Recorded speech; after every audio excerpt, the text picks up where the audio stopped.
O Quarto Faminto por Risadas Noturnas. Criado por Cláudio Bonilho, o rei dos contos fantásticos do Brasil.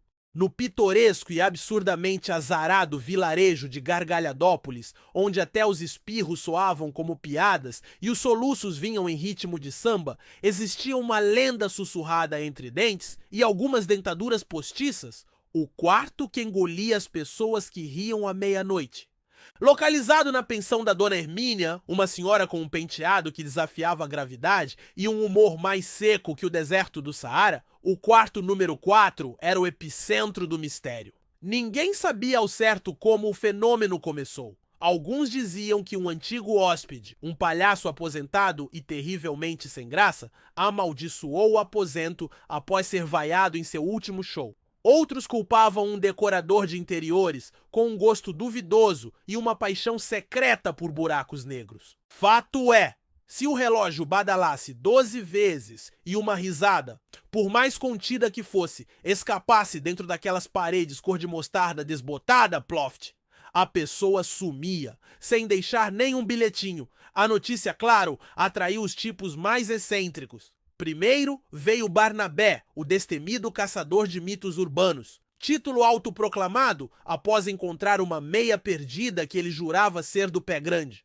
Barnabé, armado com uma rede de borboletas gigante e um gravador de fita cassete para capturar o som do desaparecimento, instalou-se no quarto 4. Ele planejava contar a piada mais sem graça do seu repertório às 23h59, esperando que o quarto, entediado, o poupasse. A piada era: o que o tomate foi fazer no banco? Foi tirar extrato?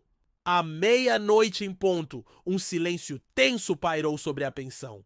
De repente, um som ecoou. Não era uma risada. Era Barnabé engasgando com a própria saliva de tão ruim que era a piada. Mas, no último segundo, ele soltou um risinho nervoso, um ré trêmulo. Ploft! Barnabé e sua rede de borboletas foram engolidos, deixando para trás apenas o gravador, que, ironicamente, começou a tocar uma música de elevador. Depois de Barnabé, foi a vez de um trio de comediantes stand-up em busca de material novo. Eles se autodenominavam os Piadistas Suicidas. A ideia deles era genial, segundo eles mesmos: entrar no quarto, revezar contando piadas horríveis e ver quem aguentava mais tempo sem rir do desespero alheio. O primeiro, Zeca Pimentão, começou com um trocadilho envolvendo um pavão e um pudim, que fez os outros dois sentirem uma dor física. O segundo, Joca Farofa, tentou uma anedota sobre um eletricista vesgo que era tão longa e confusa que ele mesmo se perdeu no meio. O terceiro, Chico Linguiça, observando o fracasso dos amigos, não conseguiu segurar uma risadinha de escárnio. Ploft! Chico desapareceu.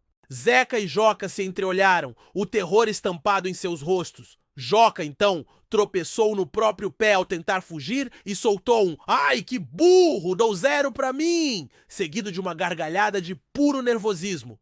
Ploft! Só restou Zeca Pimentão, que, paralisado de medo, começou a ter uma crise de riso histérico.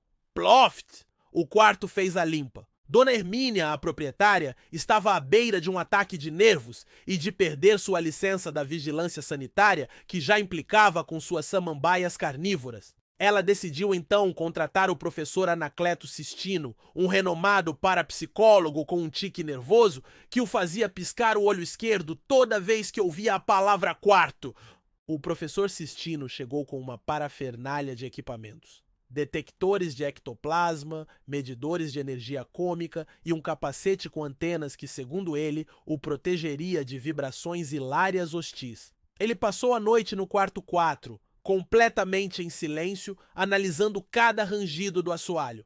Para se manter sério, ele lia em voz alta trechos da lista telefônica de uma cidade do interior do Azerbaijão.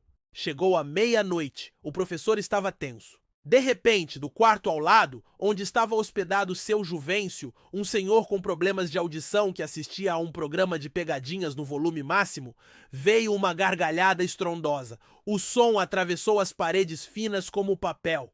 O professor Sistino, pego de surpresa e com um susto, deu um pulinho e soltou um "Ri, ri, ri, que susto!". Ploft! O capacete de antenas rolou pelo chão. Foi então que a sobrinha de Dona Hermínia, a pequena e surpreendentemente sagaz Tati, de apenas 8 anos, teve uma ideia.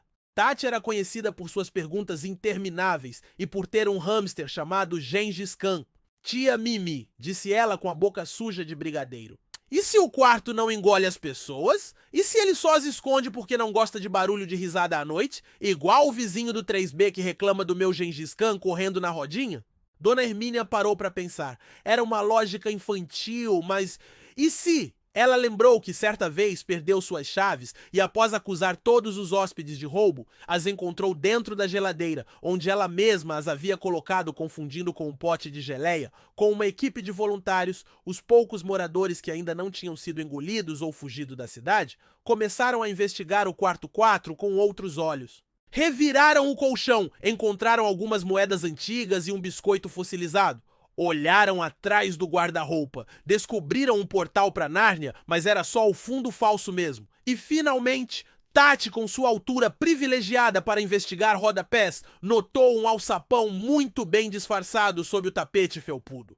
Com um rangido dramático, abriram. E lá estavam todos. Barnabé, ainda embaraçado com sua piada. Os piadistas suicidas.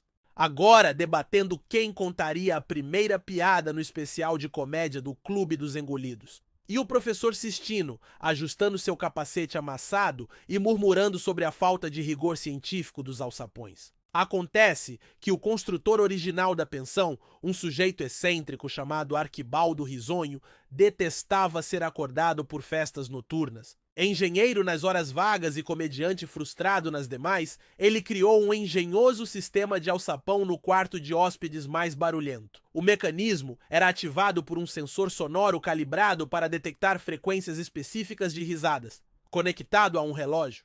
À meia-noite, qualquer risada mais alta e o chão se abria, depositando os festeiros em um porão secreto, mobiliado com poltronas confortáveis e uma placa que dizia: "Shhh! Alguns de nós tentamos dormir." Havia até uma pequena geladeira com água e suco de maracujá. Para acalmar os ânimos, Gargalhadópolis nunca mais foi a mesma. O quarto 4 virou atração turística. As pessoas faziam fila para tentar ser engolidas e participar da festa silenciosa do porão.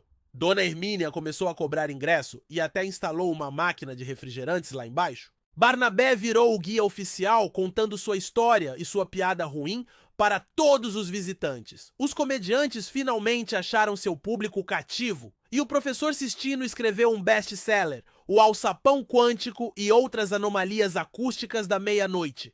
E assim, o quarto que engolia as pessoas que riam à meia-noite se tornou o lugar mais divertido e silenciosamente engraçado de toda a Gargalhadópolis. Provando que, às vezes, os maiores mistérios têm as explicações mais comicamente simples e que um bom suco de maracujá pode resolver quase tudo.